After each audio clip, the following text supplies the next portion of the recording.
आज के इस विशेष एपिसोड में सफलता के राही में आप सभी का स्वागत है।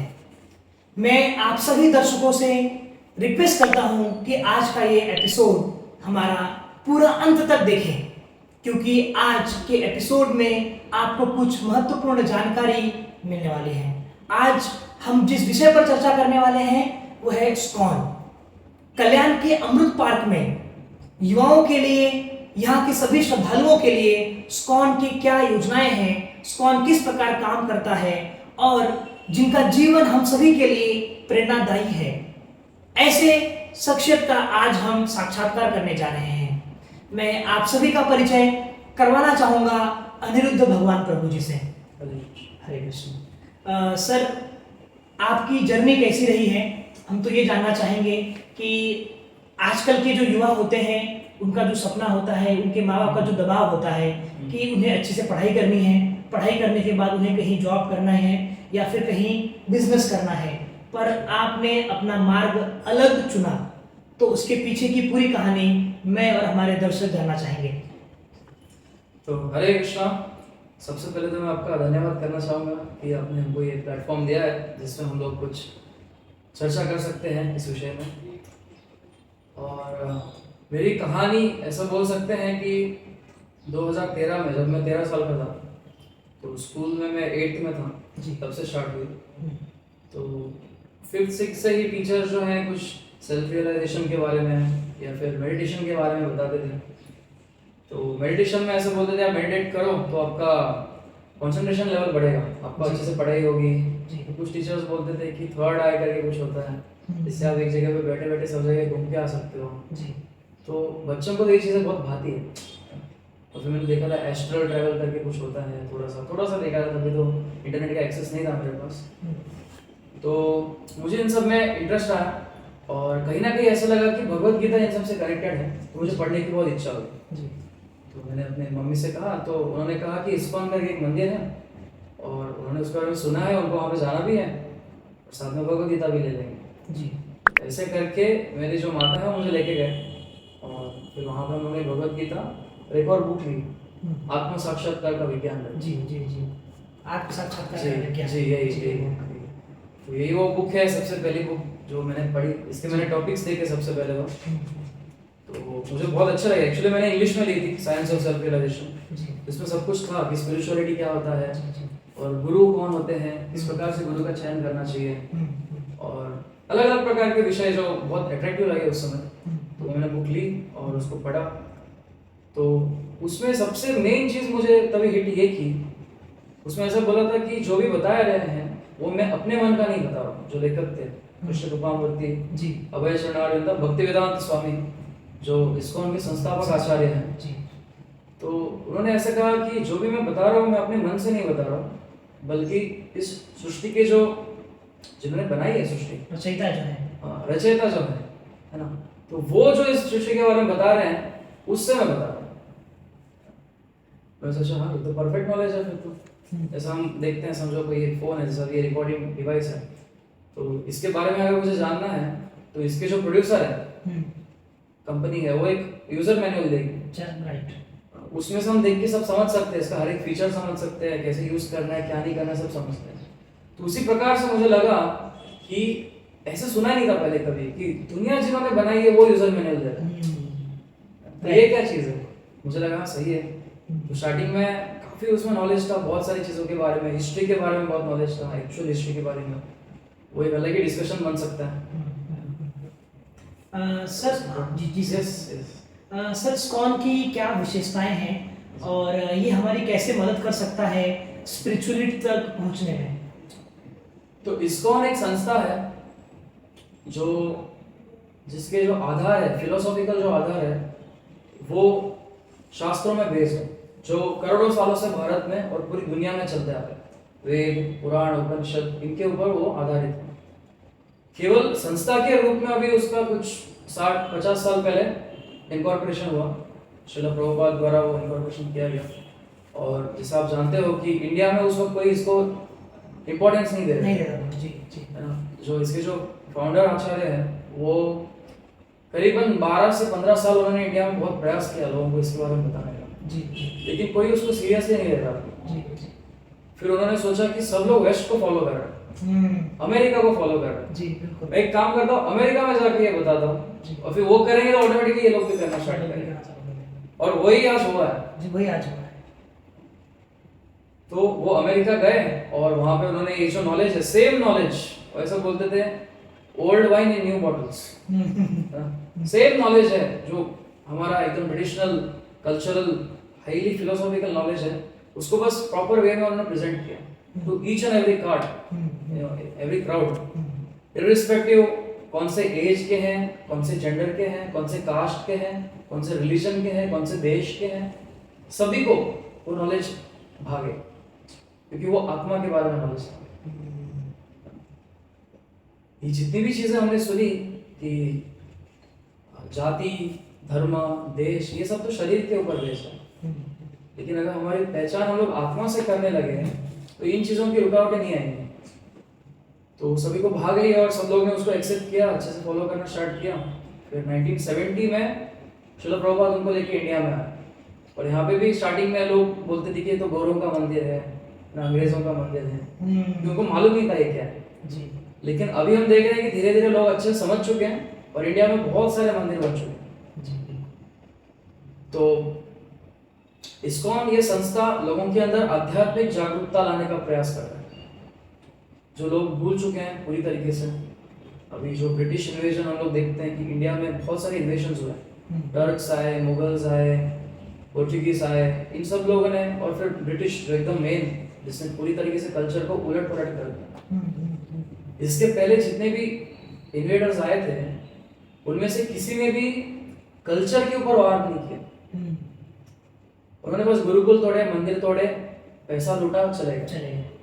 ब्रिटिशर लोगों ने क्या किया, जो सबसे मेन धन था इंडिया का, जो था उसका स्पिरिचुअल नॉलेज जी, बिल्कुल, उसी को तहस नहस कर ध्वस्त कर दिया उन्होंने अपना एजुकेशन सिस्टम चालू किया। वो बोलते थे कि अपीयरेंस में Indian but British in thought, this was the agenda जी। जो आज कहीं ना कहीं कामयाब होता दिख रहा है पूरी तरीके से। एवरीवन, आज मैं परसों ही रुका हुआ था ट्रेन के प्लेटफॉर्म पे, मैं इसे देखा, हर एक व्यक्ति पैंट शर्ट पहन के खड़ा है, हर एक व्यक्ति, जो कि हमारा इंडियन ट्रेडिशनल ड्रेस है। अगर कोई पहन के भी आता है तो लोग किस तरीके से उनका मजाक उड़ाते हैं। बिल्कुल, यही जो मनोवृत्ति है, यही चीज ब्रिटिश लोग का एम था कि उन्होंने लोगों के अंदर डाला कि आप लोग का जो कल्चर है वो बहुत डाउन ट्रोडन है, हमारा कल्चर उच्च है, तो आप हमको फॉलो कीजिए। वही चीज आज अपनी हम लोग कर रहे हैं। पहले हम लोग के इकोनॉमिक वेज होते थे खुद के, जिससे हम लोग कंप्लीटली फ्लरिश थे। हम लोग के पास अच्छा खाना, अच्छा कपड़ा, अच्छा metals, everything was available naturally. Today this, आज ये जो चीजें हैं अवेलेबल, लेकिन कंप्लीटली मिक्स्ड वे में, पॉइजन वे में, सब हर एक चीज प्लास्टिक से बना हुआ है, कैंसर होता है, खाने में बहुत सारे केमिकल्स हैं, काफी चीजें हैं। तो बेसिकली जितनी भी चीजें हैं, कहीं ना कहीं जो हमारा कल्चरल अंडरस्टैंडिंग था उसको ये लोग लेके गए थे। तो इस्कॉन काम कर रहा है कि वापस से उसको लोगों को देने को। बिल्कुल। प्रभु जी, हम लोग अपनी चर्चा को आगे बढ़ाते हैं। मैं ये भी जानना चाहूंगा कि इस्कॉन का मुख्य उद्देश्य क्या है, और हम लोग ये पाते हैं कि जो युवा वर्ग है वो इस्कॉन से बहुत ज्यादा जुड़ा हुआ है। तो ऐसी क्या बात आप देखते हैं कि इस्कॉन के अंदर कि जो युवा पीढ़ी है वो उससे कनेक्ट कर पा रही है? तो जैसे हमने चर्चा की कि जो ब्रिटिश आए उन्होंने लोगों को एजुकेशन के थ्रू बदलने का प्रयास किया जी। इस्कॉन वही काम कर रहा है, वो लोगों के अंदर जो स्पिरिचुअल एजुकेशन है, अवेयरनेस है, वो बढ़ा रहा है।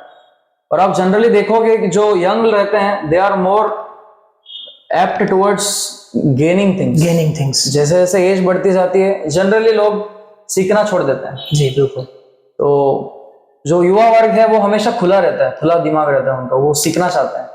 तो इसके लिए कहीं ना कहीं जो इस्कॉन के एजुकेशनल प्रोग्राम्स हैं they become attracted, and because हर एक चीज लॉजिक के ऊपर बेस्ड है, हर एक चीज एकदम प्रूफ के ऊपर बेस्ड है, ऑटोमेटिकली उनको वो लॉजिकल लगता है। सर, इस्कॉन की जो पूरी जो आधार है वो पूरा भगवत गीता के ऊपर बेस्ड है जी। तो जो भगवत गीता के टीचिंग्स हैं वो एक आम आदमी अपने जीवन में इस आधुनिक युग में कैसे उतार सकता है, तो ये जो भगवत गीता का ज्ञान है ये आत्मा के स्तर पर है, तो इसमें पुराना या नया कुछ फर्क नहीं पड़ता है। देखिए, हम इस शरीर में जन्म ले चुके हैं और भगवत गीता का ये सबसे मेन शिक्षण ये है कि हमको 4 बड़ी प्रॉब्लम्स आते हैं: जन्म, मृत्यु, जरा और व्याधि। व्याधि, यानी जन्म मृत्यु तो आप समझ गए, जरा यानी बुढ़ापा, व्याधि यानी अलग अलग प्रकार की जो बीमारियां। बीमारियां। तो ये किसको पसंद है? किसी को मृत्यु पसंद नहीं, किसी को बूढ़ा होना पसंद नहीं है, किसी को बीमारियां पसंद पसंद नहीं है, नहीं जी, फिर भी हमारे साथ हो रही है। तो भगवत गीता ये बोलता है कि किस प्रकार से हम इससे बच सकते हैं। और पहले तो हमको ये पूछना चाहिए कि भगवान अगर इतने सक्षम है, उन्होंने हर एक चीज इतने अच्छे से बनाई है, तो ये चीज ऐसे क्यों बनाते हैं? ऐसा क्यों बनाया कि हम लोग बूढ़े हो जाते हैं? तो ऐसा है कि इसको मृत्यु लोक कहा गया है, और यहाँ पे तो मृत्यु होना निश्चित ही है। अगर हम चाहते हैं कि इससे नहीं हम लोग जूझे, तो हमको इस जन्म मृत्यु के चक्र से बाहर निकलना होगा, इस मृत्यु लोक से बाहर निकलना होगा।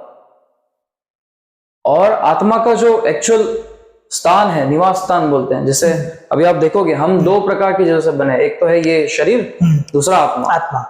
तो शरीर में हम लोग जो भी खाते हैं उससे शरीर बनता है, फिर जब वो डिस्ट्रॉय हो जाता है वापस इसी नेचर में चला जाता है। तो इस सृष्टि से शरीर आता है और इसी सृष्टि में शरीर जाता है। आत्मा तो इस सृष्टि से नहीं आता है, तो वो कहां से आता है? तो उसका एक अपना अलग घर है, जहां पे ना जन्म होता है, ना मृत्यु होती है, ना बुढ़ापा होता है, ना बीमारियां होती है। ऐसे बोलते हैं भगवान कृष्ण, बोलते वो हमारा एक्चुअल घर है, उसको हम छोड़ के अभी यहाँ पर आए हुए हैं और हमारे कर्मों के अनुसार अलग अलग जो भी फल है वो भुगत रहे हैं। कभी अलग अलग प्रकार के जन्म ले रहे हैं, कभी कुत्ता बन रहे हैं, कभी बिल्ली बन रहे हैं, कभी गाय, कभी भैंस, कभी शेर, कभी कोई पंछी। लेकिन सब में एक ही चीज कॉमन है कि हमको हर बार मृत्यु को उसके थ्रू गुजरना पड़ता है और हर बार हमको बूढ़ा होना पड़ता है, हर बार बीमारियां आती, कितने प्रॉब्लम्स हैं।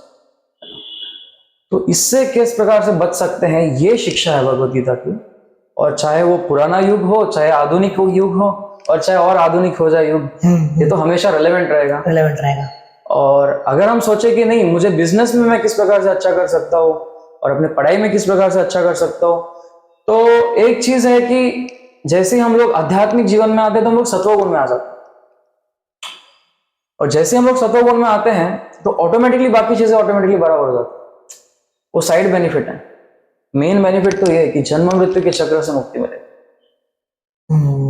जैसे कि अभी आप समझिए,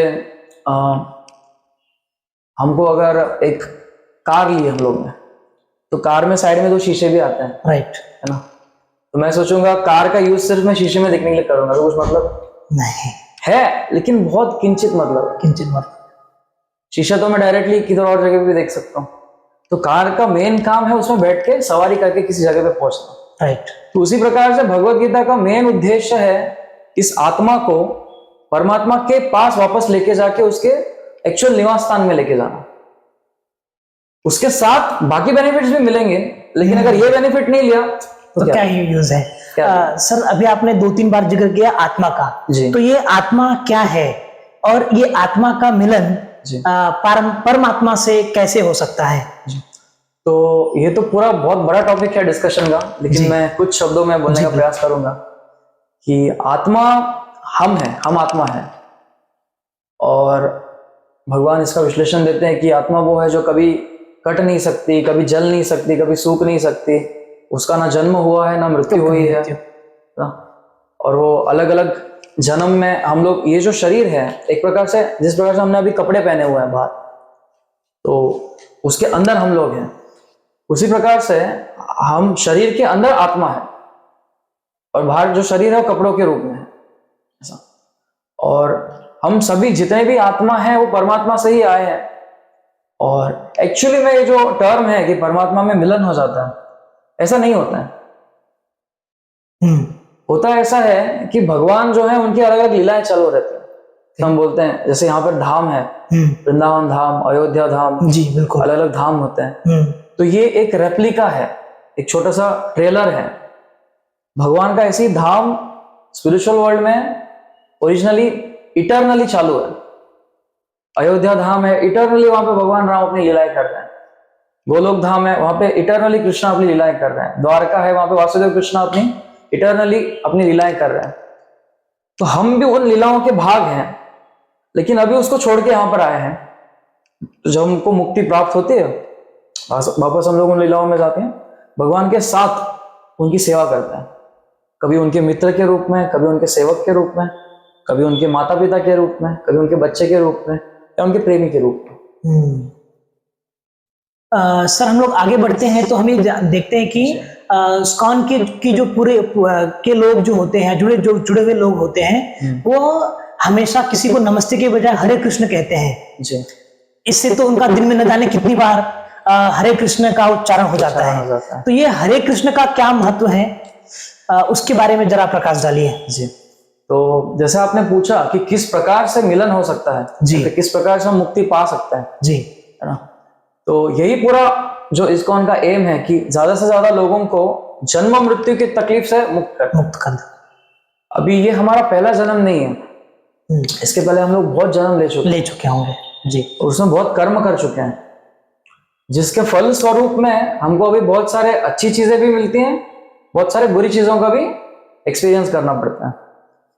तो भगवद गीता में ऐसा बताया गया है कि जो भी हम लोग कर्म कर रहे हैं उसको जब हम लोग भगवान को अर्पण करके करेंगे तो हमको उस कर्म का फल नहीं लेना पड़ेगा, यानी उसके पाप और पुण्य से हम बच जाएंगे। ओके। और इसको योगा कहते हैं। और इसके पहले जो कर्म किए हैं उनका नाश करने के लिए ये भक्ति की विधियां हैं अलग अलग प्रकार से।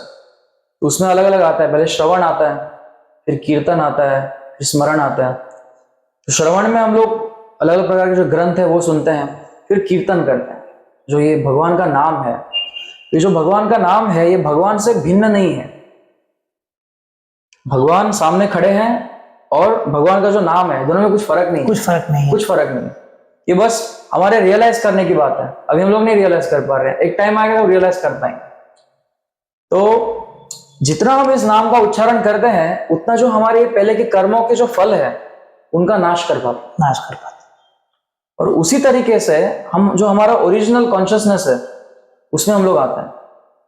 जैसे आप समझिए कि ये लाइट लगाया है, तो समझो इसके ऊपर हम लोग ने 5-10 चादर ओढ़ दी, तो क्या होगा? लाइट का काम क्या है? रोशनी देना। लेकिन क्योंकि वो चादर है उसके ऊपर तो अभी वो रोशनी नहीं दे पा रहा। तो उसी प्रकार से जो आत्मा है इसका परमात्मा के प्रति नेचुरल आकर्षण होता है, नेचुरल प्रेम होता है। लेकिन क्योंकि हम इतने सारे जन्मों से इतने कर्म कर चुके हैं और उनके फल स्वरूप हमारे चेतना के ऊपर बहुत सारे लेयर्स बन चुके हैं, तो इन लेयर्स को क्लियर करने का ये काम करता है हरे कृष्ण महामंत्र। जी। तो जितना हम लोग इसका उच्चारण करेंगे उतना हम लोग शुद्ध हो सकते हैं, और फिर इसमें जो रस है भक्ति का वो हम लोग आस्वादन कर सकते हैं। भक्ति कैसे कर सकते हैं भगवान की कि भगवान प्रसन्न हो जाए? जी, तो यही है विधि जो हम लोग डिस्कस कर रहे थे कि भगवान के नामों का उच्चारण। अभी अलग अलग मेथड बताए गए हैं, जैसे सत्ययुग में मेडिटेशन था, त्रेता युग में, द्वापर युग में टेम्पल वर्शिप था और यज्ञ ये सब था। कलियुग के लिए हरि नाम बताया गया, हरि नाम संकीर्तन, नाम उच्चारण। आप कहीं पर भी जाओ, कोई भी कल्चर में, कोई भी संप्रदाय में, जितने भी वैदिक इसके ऊपर बेस्ड है वो सब आपको यही बोलेंगे कि कलियुग में एक ही रास्ता है नाम उच्चारण करने का। कोई आप देखोगे कि इस्कॉन के जो भक्त है वो हमेशा कीर्तन करते हैं, नामों का उच्चारण करते हैं और नामों को मंत्र जाप करते हैं। जी, जप करते हैं और नामों के उच्चारण के महत्व को समझने के लिए इन पुस्तकों को वितरण करते हैं, जिससे कि लोग उसकी महत्व को समझ पाए। जैसे कोई फ्री चीज होती है तो हम उसको लाइटली ले लेते हैं। तो जो हरे कृष्ण महामंत्र है इसको उच्चारण करने के लिए हमको कुछ पैसे देने की जरूरत नहीं है, ना कुछ टैक्स है, राइट। फिर भी लोग उसको बहुत लाइटली ले लेते हैं। तो लोगों के अंदर वो अंडरस्टैंडिंग लाने के लिए हम लोग बुक्स हैं, जैसे एजुकेशनल प्रोग्राम्स हैं, ये रखते हैं। सर किस प्रकार के एजुकेशनल जो प्रोग्राम्स हैं वो इस्कॉन अमृत पार्क के द्वारा चलाया जाता है और किस तरह का रिस्पांस आप सब लोगों को मिलता है? जी, तो हम लोग मेन तो है बुक डिस्ट्रीब्यूशन करते हैं, उस समय काफी लोगों से कांटेक्ट होता है, और जो हमारा सोशल मीडिया है उससे भी काफी लोग जुड़ते हैं। तो जैसे ही कोई नए व्यक्ति आते हैं तो उनके लिए एक ओरिएंटेशन कोर्स रखा जाता है, जिसमें हम लोग उनको हर एक चीज का एक ओवरव्यू देते हैं, उनके साथ बैठ के डिस्कशन किया जाता है। उसके बाद में भगवत गीता भागवतम के ऊपर रेगुलर क्लासेस चलती हैं। अच्छा। एवरी संडे फिजिकल क्लास होता है हमारा, जहाँ पे ऑलमोस्ट 100+ हमको विजिटर्स मिलते हैं। उसके साथ कीर्तन होता है और प्रसाद होता है सबके लिए, आरती होती है और 1 घंटे का डिस्कशन होता है, जिसमें पहले तो बताया जाता है भगवत गीता के ऊपर और उसके बाद में प्रश्नोत्तरी होती है, क्वेश्चन आंसर्स होते हैं। तो इस प्रकार से डिस्कस करते हैं। फिर हम लोग पीपीटी के द्वारा भी, पावर पॉइंट प्रेजेंटेशंस के द्वारा डिस्कस करते हैं। फिर सोसाइटीज़ में हम लोग प्रोग्राम कर रहे हैं, अलग अलग सोसाइटीज़ में, अलग अलग स्कूल्स में हम लोग प्रोग्राम कर रहे हैं, कॉलेजेस में प्रोग्राम कर रहे हैं। तो इसके द्वारा हम लोग स्टूडेंट्स से, वर्किंग क्लास से और हर प्रकार के एज के लोगों से मिलने का प्रयास करते हैं। सर, हम ये भी जानना चाहेंगे कि जो इस्कॉन के लोग होते हैं वो जो चंदन लगाते हैं वो नाक से रहता है और बहुत ऊपर तक रहता है, इसके पीछे का कोई विशेष रहस्य है? तो उस रहस्य का उद्घाटन आज यहाँ पर कर दीजिए। तो आप देखोगे जितने भी वैष्णव तिलक हैं, है ना, 4 वैष्णव संप्रदाय है, मध्वाचार्य के और वल्लभाचार्य, निम्बार्काचार्य और रामानुजाचार्य। तो रामानुजाचार्य का आपने देखा है तिरुपति का जो है बड़ा तिलक होता है। बिल्कुल। वल्लभाचार्य के इसमें भी सेम ऐसे ही बड़ा तिलक लगाते हैं। मध्वाचार्य वाले भी ऐसे तिलक लगाते हैं, सेम जो ऊर्ध्व पुंड्र होता है उसको लगाते हैं। और विष्णु निम्बार्काचार्य वाले भी सेम तिलक लगाते हैं। तो ये जो तिलक है ऊपर है, ये ऐसा माना गया है कि भगवान की जो फीट है उसका चिन्ह है ये। अच्छा। और ये तुलसी का पत्ता है नीचे जो है। अच्छा। सर, जो युवा पीढ़ी है हमारी, हम लोग ये देख रहे हैं कि उनके अंदर धार्मिक कट्टरता ज्यादा आ रही है जी। मतलब वो बहुत ज्यादा उग्र हो रहे हैं। किसी जाति संप्रदाय को लेकर के उनके मन में भड़काऊ विचार आ जाते हैं। पर जब हमसे चर्चा करते हैं कि भगवत गीता के बारे में, रामायण के बारे में, तो हमें पाते हैं कि उनके पास जो ज्ञान है बहुत कम है या फिर नहीं है। तो आप क्या सुझाव देना चाहेंगे? जैसे आपका प्रश्न था उसमें उत्तर है जी कि उनके पास उसका ज्ञान ही नहीं है। ज्ञान ही नहीं है जी। तो वो पहले समझे कि हम कौन है। जब तक हम लोग खुद को नहीं सुधारेंगे, हम दुनिया को क्या सुधारने वाले? क्या सुधारेंगे? हमारे अंदर लोभ है, हमारे अंदर मोह है, मत्सर्य है, काम वासना है। इन चीजों को रखते हुए मैं अगर धर्म प्रचार कर रहा हूँ, मैं धर्म प्रचार नहीं कर रहा हूँ, मैं स्वयं की इंद्रियों को तृप्ति करूँ। जहां मुझे मिलेगा शोषण करने का चांस, मैं वहां पे शोषण करूँ। तो अगर कोई पॉलिटिकल मोटिव से धर्म का प्रचार करने का प्रयास कर रहे हैं या फिर खुद की कीर्ति के लिए कोई धर्म का प्रचार करने का प्रयास कर रहे हैं, तो इससे कुछ एक्चुअल धर्म नहीं बढ़ने वाला है। इससे और ज्यादा से ज्यादा जैसे आप कह रहे हैं ये लड़ाइयां होंगी। एक बहुत अच्छा श्लोक है, श्रुति स्मृति पुराण आदि पंचरात्रि की विधिम बिना ऐकांति की हरिर भक्ति उत्पाद एव कल्पते। कि जो हरि की भक्ति है ये श्रुति स्मृति पुराण इन सब के आदि के ऊपर बेस होना चाहिए। अगर इसका ज्ञान नहीं है, अभी देखिए ये जो शास्त्र है ये क्या है? भगवान की वाणी है। बिल्कुल। जब हम किसी से प्रेम करते हैं तो हम उनसे जानते हैं कि उनको क्या अच्छा लगता है, उनके पसंद नापसंद। हाँ, हम समझते हैं जी। अगर मैं सामने वाले के बारे में सुनने के तैयार ही नहीं हूँ, भगवान क्या कह रहे हैं वही सुनने के तैयार नहीं हो जी, तो मैं क्या भगवान से प्रेम कर रहा हूँ, क्या धर्म का पालन कर रहा हूँ? जी, है ना, वो तो मेरी मनमानी में कर रहा हूँ धर्म के नाम। तो भगवान की जो वाणी है वो सुन के उसके आधार पे हमको धर्म का पालन करना चाहिए। और अगर वैसा नहीं किया जाए तो उससे सिर्फ उत्पात होगा, उत्पात एवं कल्पते। सर, आपकी बात सुनकर के मुझे 2 बातें याद आई हैं जो मैं यहाँ पे साझा करना चाहूंगा कि किसी बहुत बड़े व्यक्ति ने कहा है कि हम धर्म को मानते हैं, धर्म की नहीं मानते जी। धर्म को मानते हैं पर धर्म की नहीं मानते हैं। और उन्होंने कहा कि हम भगवान श्री राम के, भगवान श्री कृष्ण के बताए मार्ग पे नहीं चल सकते। इसीलिए हमने क्या बनाया? श्री राम चौक बनाया।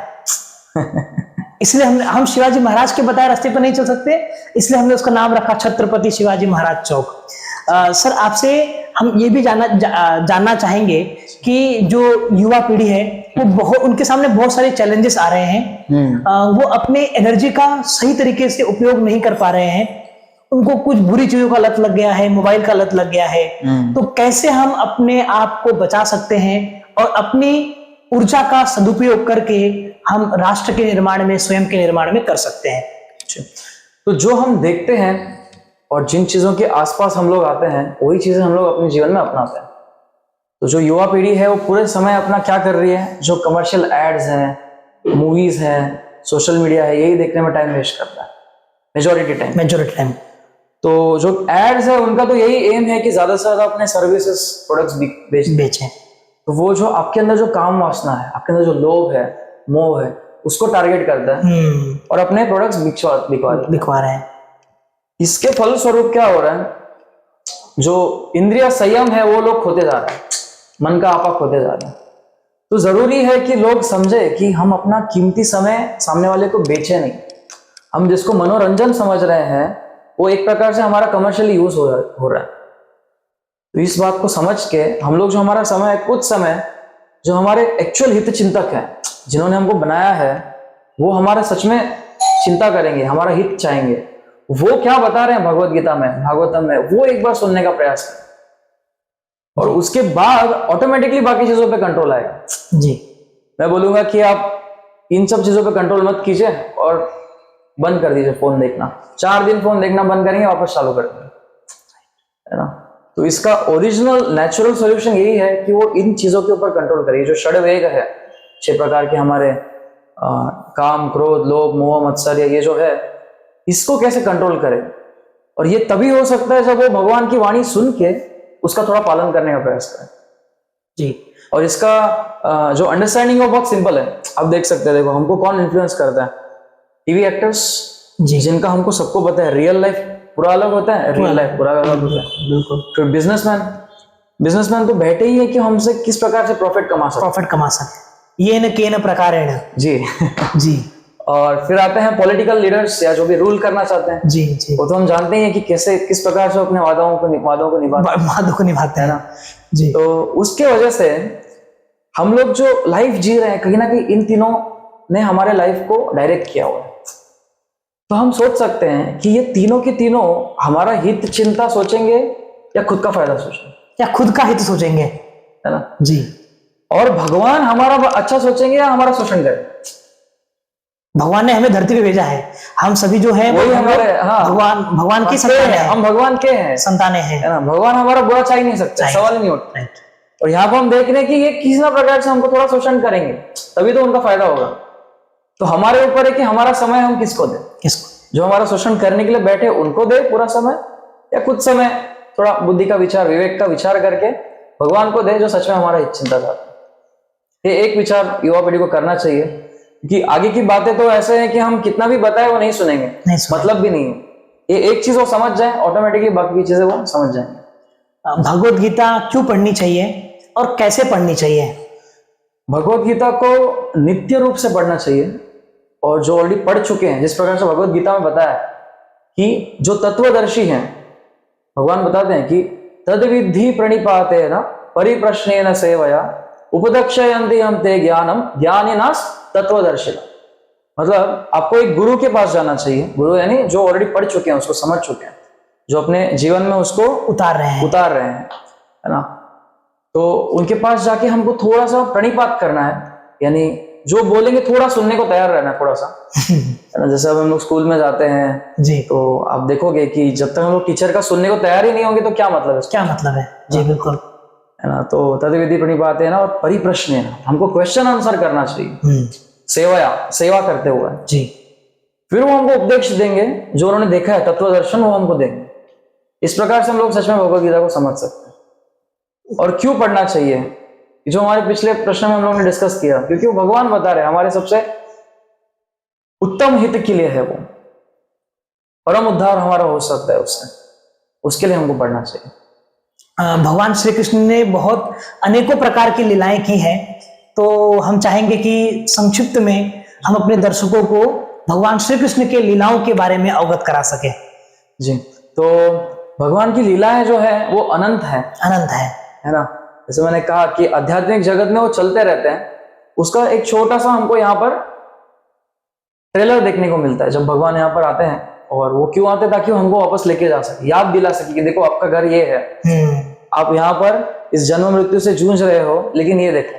जैसे हम देखते हैं गोवर्धन लीला, हम देखते हैं जी, जब इंद्र जो इतना बारिश करते हैं, कोई उससे सहन नहीं कर पाता है, लेकिन भगवान गोवर्धन पर्वत उठा देते हैं, और जितने भी लोग हैं ब्रजवासी, किसी को भी कुछ नहीं होता है, आराम से रोज खाना खा रहे हैं, रोज गाना गा रहे हैं, जी। फिर हम लोग देखते हैं कितने असुर आते हैं, कितना तकलीफ देते हैं, फिर भी आराम से सब लोग अपना अपना काम कर रहे हैं।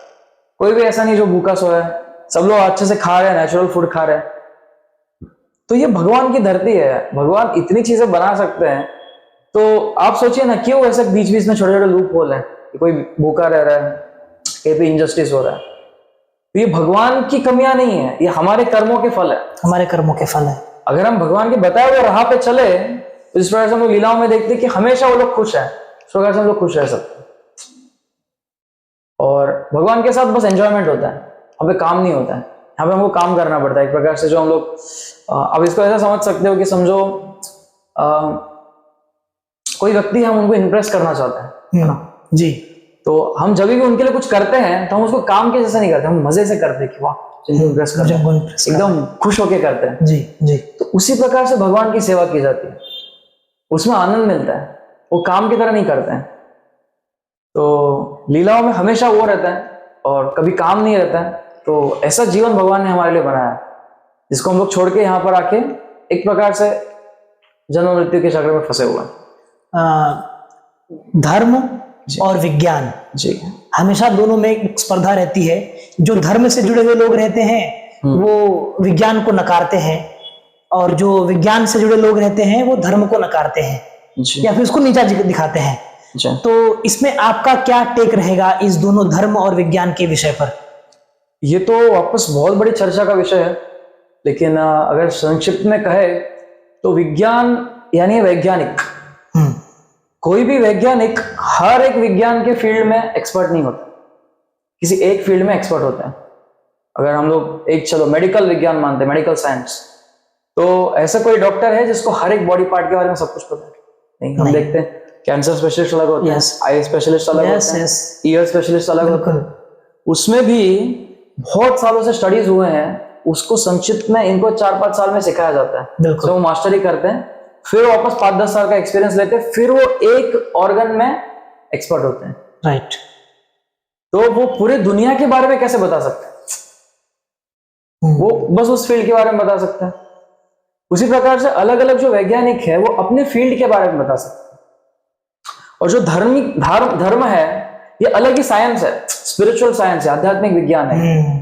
तो इसको अगर हम लोग केमिकल विज्ञान से, फिजिक्स के विज्ञान से नापने जाएंगे तो नहीं होगा, नहीं होगा। हाँ, कोई तो पैमाना ही गलत है। हाँ, कोई बोलेगा कि आप कितने लंबे हो, थोड़े मीठे हो, मतलब अलग तरीके से 120 डिग्री आप लंबे हो, आपकी हाइट ये हो जाता है। राइट। तो बोलते हैं नहीं नहीं, ये तो कुछ है ही नहीं, डिग्री गर्म ही नहीं है, तो इनका हाइट ही नहीं है, ऐसा कंक्लूड कर लेते हैं। तो बहुत सारे जो धार्मिक साइंस है वो भी एक साइंस है। साइंस यानी क्या? हर एक सिस्टमेटिक चीज, उसको साइंस कहते हैं, जिसमें हम लोग प्रॉपरली प्रश्न पूछ रहे हैं और प्रॉपरली उसके ऊपर डिस्कशन करके उसको जान रहे हैं, वो साइंस है। तो ये जो आध्यात्मिक साइंस है ये अपने आप में एक अलग है, और जो भौतिक साइंस है उसमें बहुत प्रकार है, वो अपने आप में अलग है। तो इनको मिक्स करके अगर हम लोग स्पर्धा करें तो मतलब नहीं। दोनों को एक दूसरे का आदर करना चाहिए। विज्ञान ने भी हमको काफी चीजें दी हैं जिससे हम लोग धर्म का प्रचार कर सकते हैं, फिर धर्म के बारे में और अच्छे से जान सकते हैं। जैसे हम लोग देखते हैं फोन है, माइक्रोफोन है, माइक है, जी जी, इंटरनेट है, उससे कितना फायदा होता है, कितना फायदा हो रहा है। अच्छी बात हम लोगों तक पहुंचा पा रहे हैं, नहीं तो आज बुरी ही बातें लोगों तक पहुंच रही हैं। नहीं समझ पाते लोग। तो जैसे एक और लोग एग्जांपल सुनते हैं कि अगर मंगेशकर जो लता मंगेशकर जी उनको अगर क्रिकेट खेलने में बोलते हैं और सचिन तेंदुलकर जी को गाने के लिए बोलते, दोनों आज कहाँ होते हैं? बराबर है। एक हम अच्छा सिंगर खो देते हैं और एक हमें क्रिकेट का भगवान नहीं मिलता। बराबर, क्योंकि दोनों का फील्ड अलग अलग है। बराबर। तो ये फील्ड अलग है और दोनों को एक दूसरे के फील्ड को समझ के अगर वो समझ सकते तो इसमें आराम से ब्रिज बन जाता। और ये हम लोग देखते थे कि जो पहले के वैज्ञानिक थे उनके अंदर ये फील्ड क्लियर था। आजकल ये जो कमर्शियलिज्म है उसकी वजह से ये ब्रिज के अंदर गैप आया है, क्योंकि जो कमर्शियल लोग हैं वो चाहते नहीं कि लोग धार्मिक राह पे चले, क्योंकि उससे उनका जो प्रोडक्ट्स और सर्विसेज का बिक्री है वो कम हो जाएगा। क्योंकि फिर लोग बोलेंगे नहीं, हमको जितना लिमिटेड प्रॉपर जरूरत है उतना ही करेंगे, अननेसेसरी लोगों का शोषण नहीं करेंगे। तो ये अगर होता है तो कमर्शियल में उनका सेल्स डाउन हो जाता है। तो जी, अब हमारा अंतिम प्रश्न ये रहेगा कि जो हमारा शरीर है, शरीर में हमारे एक मन नाम का व्यक्ति है जी, जो इंद्रिय है वो सबसे तेज है, और हम जब भी कोई अच्छा काम करने जाते हैं तो वो नहीं करने देता है, या फिर आपने अक्सर देखा रहेगा कि जब कोई भगवत चर्चा में लीन होते हैं तो उस समय निद्रा आ जाती है। अगर मोबाइल देख रहे होंगे तो नींद नहीं आएगी, सही बात। लेकिन अगर कोई अच्छा काम कर रहे हैं, अच्छी बातें सुन रहे हैं, तो हम सबसे पहले निद्रा से विकसित हो जाते हैं। तो क्या कारण है, हम लोग अपने मन को कैसे वश में रखें और उस मन को डायरेक्शन दें कि वो हम अच्छे काम में लगे। तो ये जो स्पिरिचुअल नॉलेज है, इसको पाना सिर्फ बुद्धि का काम नहीं है। कोई बहुत बुद्धिमान होगा, लेकिन जब तक उसके पास सुकृति नहीं होगी वो स्पिरिचुअल नॉलेज को समझ नहीं सकता। सुकृति यानी अब ऐसे समझ लो, जैसे मटेरियली अच्छा उसको पुण्य बोलते हैं, तो जो स्पिरिचुअली अच्छा होता है वो सुकृति है। जैसे मान लो किसी वैष्णव की सेवा की हो, कभी किसी संतों की सेवा की हो, कभी विद्यादान किया हो, तो ये सबसे हमको सुकृति मिलती है। तो ऐसे लोग प्रयास कर सकते हैं कि जो लोग ऑलरेडी प्रॉपरली कर रहे हैं उनकी किसी प्रकार से सेवा करें। देखिए, हम ऐसा बोल सकते हैं कि नहीं आप कुछ और प्रोसेस बताओ, ये ऐसे काम नहीं करता है, ये काम ही ऐसे करता है जी, ये इंटरनली काम करेगा। तो लोग ऐसे किसी की सेवा करेंगे ना, ऑटोमेटिकली हम लोग की जो अनर्थ बोलते हैं इसको, अनर्थ, नींद आना या फिर रुचि नहीं आना, तो ये अनर्थ धीरे धीरे कम होंगे, तभी हम लोग समझ पाएंगे। अभी जिसके पास बहुत सुकृति है, चाहे उसको कुछ आता नहीं हो, मटेरियली भौतिक दृष्टिकोण से वो ज्यादा पढ़ा लिखा नहीं हो, लेकिन वो ये सब चीजें समझ जाएगा कि भगवान होते हैं, कर्म होते हैं, मुझे कुछ खराब नहीं करना चाहिए, मुझे उसका फल लेना पड़ेगा, वापस जन्म मृत्यु होता है, तो मेरा जीवन में इस प्रकार से व्यतीत करूं कि इससे मैं मुक्त हो जाऊं। ये सब उनके अंदर अंडरस्टैंडिंग होगा। और कोई बहुत बड़े पीएचडी स्कॉलर होंगे जिन्होंने 50-60 साल कॉलेजेस में, यूनिवर्सिटीज में पढ़ाया होगा, इनको एक चीज नहीं समझेगा कि आत्मा होती है। आप देखिए जनरली एक जीवित व्यक्ति और मृत व्यक्ति में क्या फर्क है? आत्मा का फर्क है। और फिर शरीर तो वैसे ही रहता है, हर एक चीज है, आंख है देख क्यों नहीं पा रहे, कान है सुन क्यों नहीं पा रहे, क्योंकि इनका जो सबसे मेन कंट्रोलिंग बॉडी है, जो आत्मा है, जीवन दे रहा है, वही नहीं है। और फिर हम लोग देखते हैं पिछले जन्म में क्या क्या हुआ था, किसी को याद रहता है, या फिर out of body experiences, near death experiences होते हैं। तो इसका क्या एक्सप्लेनेशन है ना? तो अगर हम हमारे हिसाब से देखो, एक पॉइंट है मैं डिस्कस करना चाहूंगा, बिल्कुल, कि हमारे जो इंद्रियां है ना वो लिमिटेड है। हम लोग जो भी नॉलेज लेते हैं हमारे इंद्रियों से लेते हैं, और हमारी इंद्रियां लिमिटेड है। अभी यहाँ से सब लाइट अगर चला गया, हम कुछ देख नहीं पाएंगे, फिर माइक्रो ऑर्गेनिजम्स हैं, उनको नहीं देख सकते, प्लैनेट्स हैं, दूर दूर स्टार्स, उनको नहीं देख सकते, माइक्रोस्कोप चाहिए, टेलीस्कोप चाहिए, सुनने के लिए फ्रीक्वेंसी रहता है 20 hertz to 20,000 hertz. Ultrasonic range हम लोग अल्ट्रासोनिक वेव सुन नहीं सकते, और इंफ्रासोनिक रेज हम लोग सुन नहीं सकते, फिर लाइट हम लोग देख नहीं सकते, बहुत सारे लिमिटेशंस हैं। फिर हम लोग गलतियां करते हैं। कभी ऐसा हुआ है कि आप लोग ने स्कूल में पढ़ाई की हो, मैथ्स का सम दे दिया, एक ही बार में सब चला गया, परफेक्ट हो गया, नहीं, बैलेंस शीट टैली हो गया, ऐसा हुआ नहीं होता है। गलतियां तो हम लोग करते हैं, भ्रमित हो जाते हैं, और हमारे सबके प्रीजुडाइसेस होते हैं, बायसनेस रहते हैं। तो इन 4 चीजों की वजह से हमारा नॉलेज परफेक्ट नहीं हो सकता। तो भगवान जो है वो इन 4 चीजों से मुक्त है, इसलिए उनका नॉलेज परफेक्ट है, उनसे हमको नॉलेज लेना चाहिए। और वो बोलते हैं कि आत्मा का अस्तित्व है, और जब हम लोग इसको मानते हैं तभी इन चीजों का हमको उत्तर मिलता है कि अच्छा, पुनर्जन्म का क्यों याद आया हमको, नियर डेथ एक्सपीरियंसेस का क्या एक्सप्लेनेशन है। साइंस के पास तो एक्सप्लेनेशन नहीं है, और हो भी नहीं सकता है, क्योंकि जैसे हमने बोला दोनों का नापतोल अलग है। वो सोल के ऊपर रिसर्च कर ही नहीं सकता, वो फिजिक्स के ऊपर कर रहा है, केमिस्ट्री के ऊपर कर रहा है। बिल्कुल ऐसा। प्रभु जी, आपसे चर्चा बहुत ज्यादा ही रुचिकर है, और मुझे लगता है कि हमारे दर्शकों को भी चर्चा पसंद आएगी, पर समय की सीमाएं हैं और हम लोग यहाँ पे विराम करेंगे। पर हम जरूर ये आशा करते हैं कि आने वाले निकट भविष्य में हम फिर से किसी नए विषय पर चर्चा करने के लिए अनिरुद्ध प्रभु जी के पास आएंगे और उनसे हम लोग ज्ञान अर्जित करेंगे। आप सभी लोग देख रहे थे अनकही विथ राजेश का स्पेशल कार्यक्रम सफलता के राही। आप सभी लोग भगवान श्री कृष्ण के जीवन से प्रेरणा लीजिए। भगवान श्री कृष्ण के जीवन में बहुत सारे बाधाएं आई, उनके जितने भी रिलेटिव थे, उनका मामा कंस था, पूतना थी उनकी रिलेटिव लगती थी, पर उनको संहार करने के लिए, उनको वध करने के लिए आई। कम से कम वैसी परिस्थिति तो हमारे साथ नहीं है। हमारे मामा हमसे बहुत स्नेह करते हैं, कंस के जैसे मामा तो नहीं है। तो मैं आपसे आशा करता हूं और उम्मीद करता हूं कि हम सभी लोग भगवत गीता को अपने जीवन में अपनाएंगे और अपने जीवन को सफलता के राह पर आध्यात्मिकता के राह पर लेकर जाएंगे। इसी आशा और विश्वास के साथ आप सभी को हरे कृष्ण। हरे कृष्ण।